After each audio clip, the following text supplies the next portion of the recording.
Tudo da Canção Nova em um só lugar. Canção Nova Play.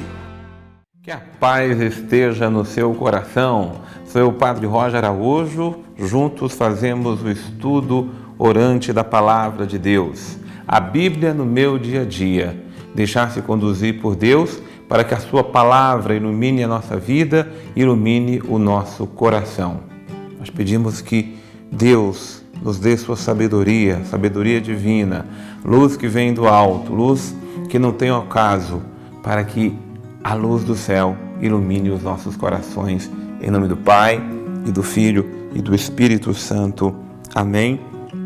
Senhor nosso Deus, eis-nos aqui, Senhor, sedentos e necessitados da Tua luz, da Tua graça e da Tua direção.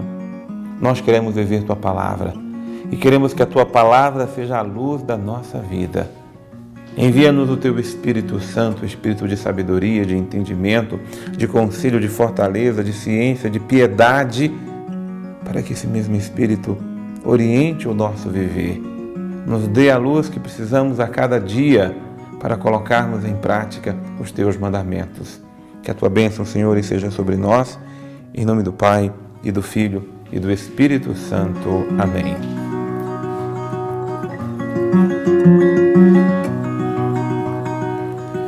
Abrindo a Palavra de Deus com caneta na mão, caderno e muita luz de Deus no coração, nós hoje continuamos o nosso estudo no capítulo 23 do livro do Êxodo. Não esquecer de colocar a data do dia de hoje no caderno e, claro, a passagem bíblica, no caso, Êxodo, capítulo 23, e é todo o capítulo 23 que nós estudamos no dia de hoje.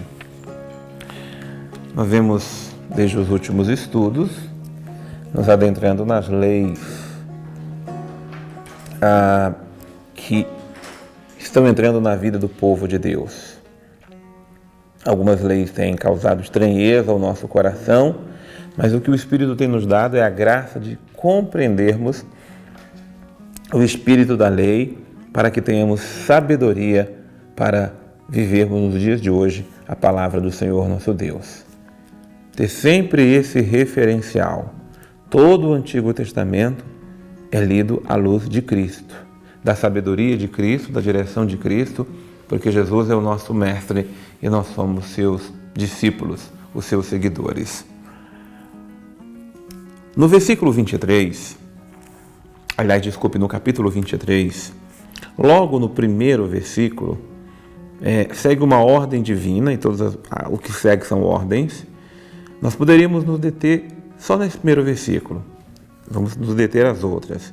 Mas olha como esse primeiro versículo ele é mais do que necessário para os tempos em que nós vivemos.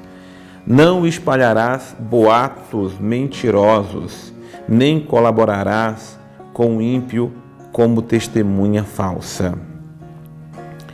Em época de redes sociais, em época onde fofoca se torna um imperativo da humanidade e da sociedade, é mais do que providencial atualizarmos essa palavra de Deus para o nosso coração e para a nossa vida.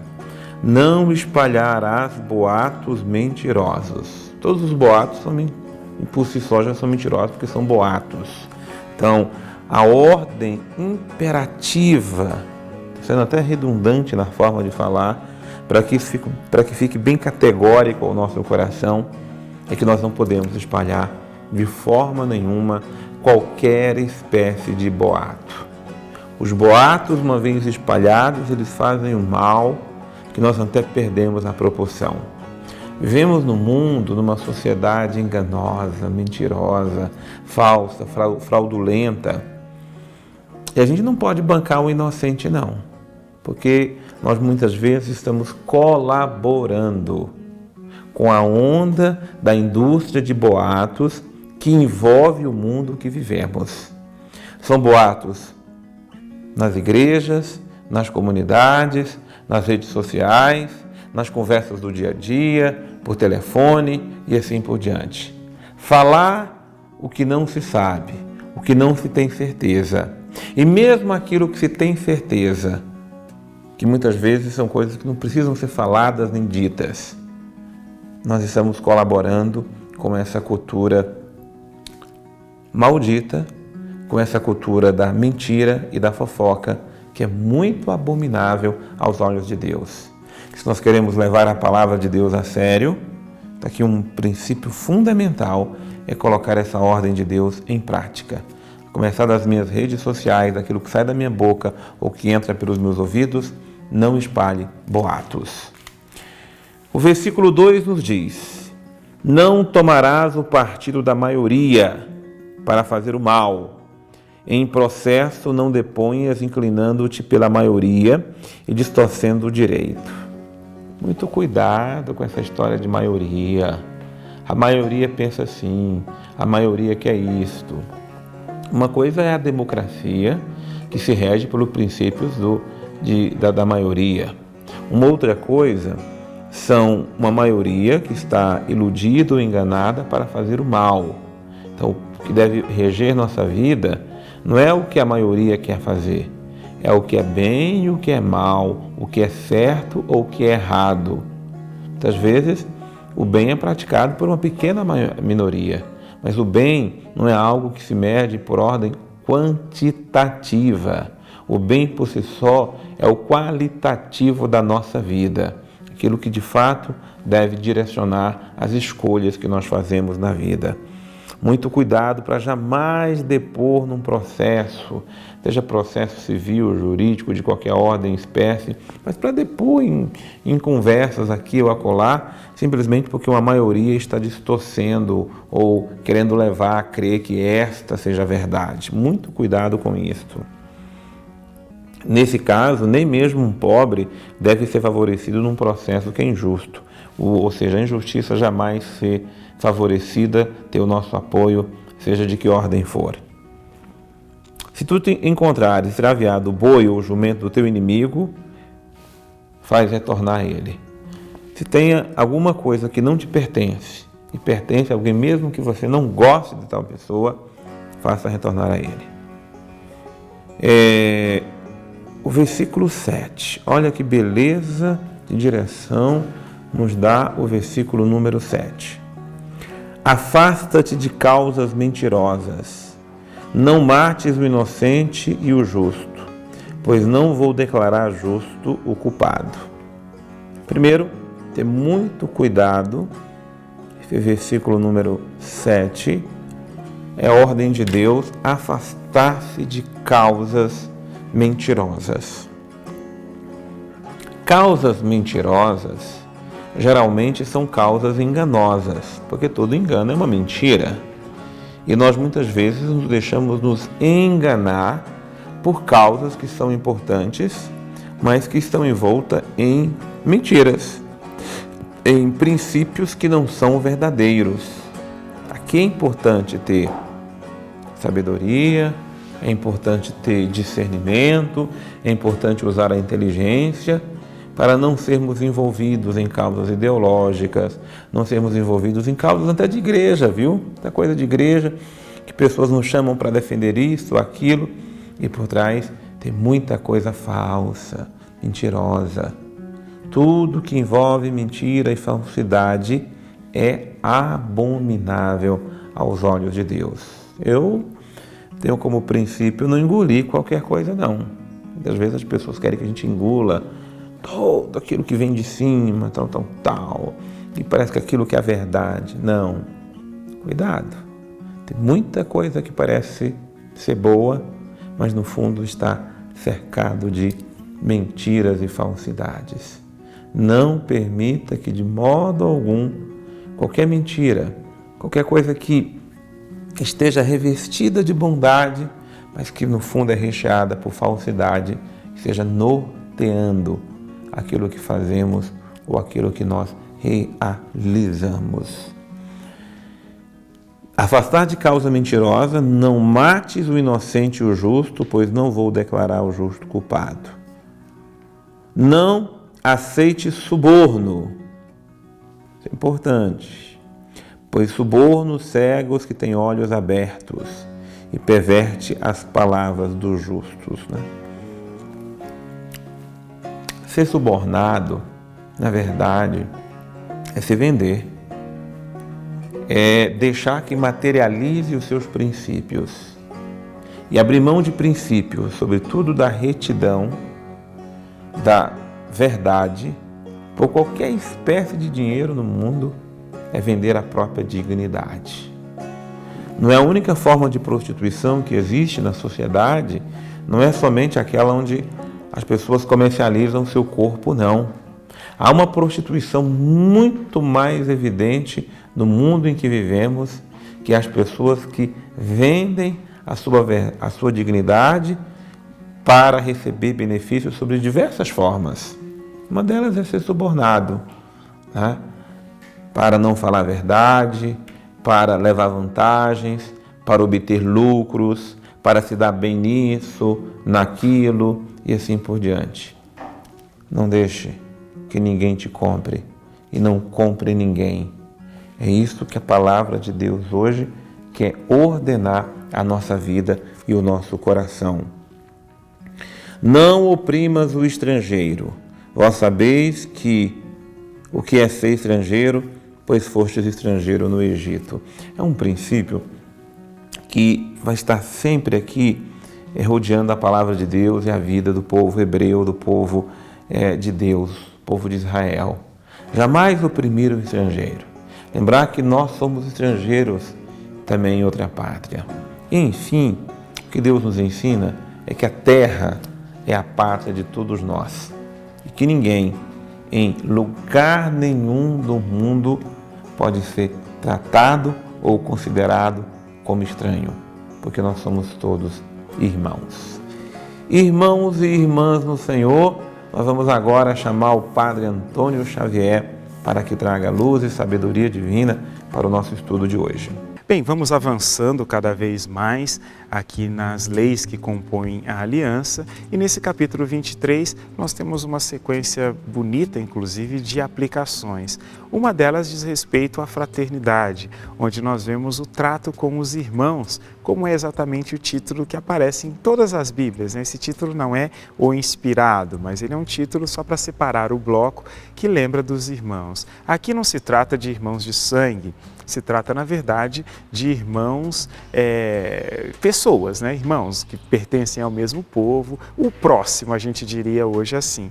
É interessante que uma grande parte é dedicada a não se dizer mentiras, não espalhar boatos, muito atual no nosso tempo de fake news e de tantos problemas que encontramos na nossa sociedade por isso. É interessante ver que o falso testemunho aqui está ligado a um processo jurídico, um processo feito no esquema judiciário daquele tempo. Para julgar uma questão, se chamava duas testemunhas ao menos. Elas diziam o que tinha acontecido e se a versão das duas batia, e mais a interpretação de quem ali estava julgando, então se dava um veredito.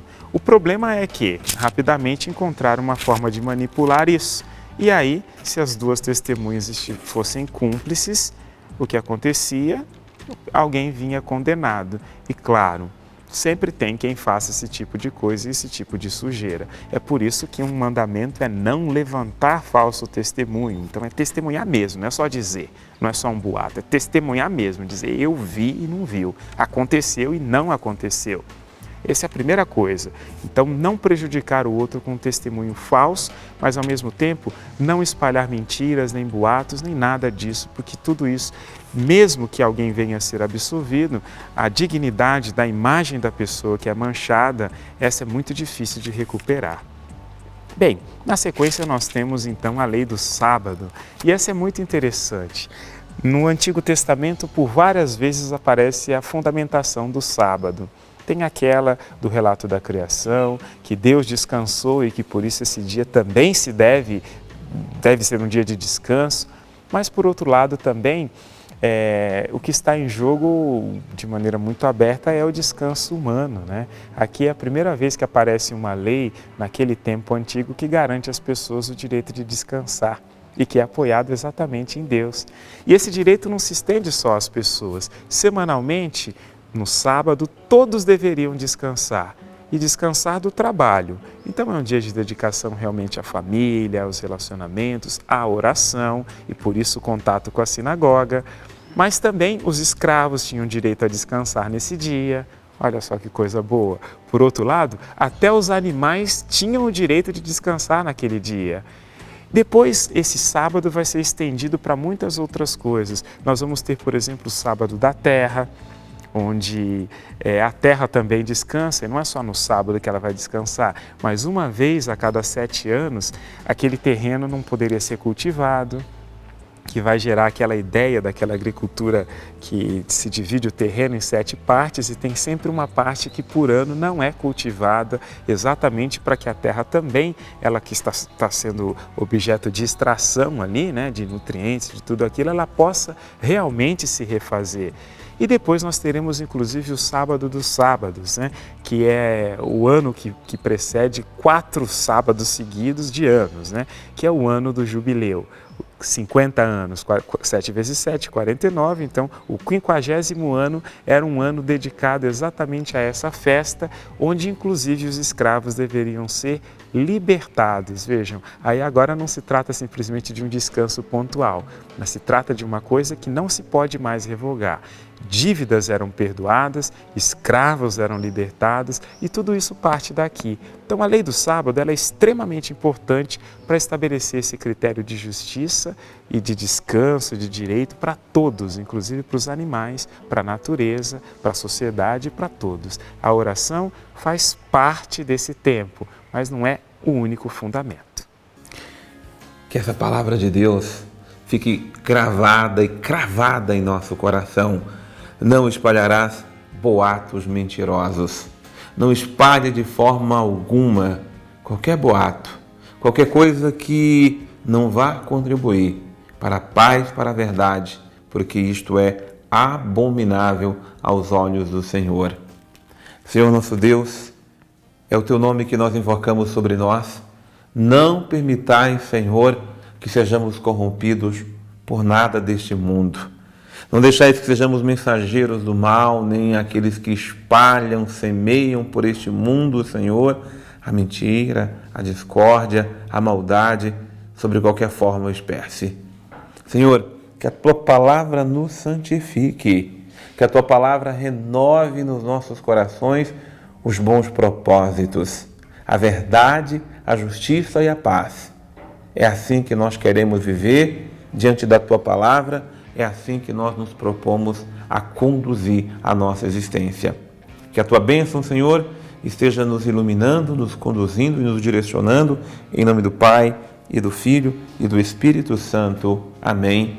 Que a paz do Senhor esteja com você, na sua vida e no seu coração. Eu te espero no nosso próximo programa, A Bíblia no Meu Dia a Dia.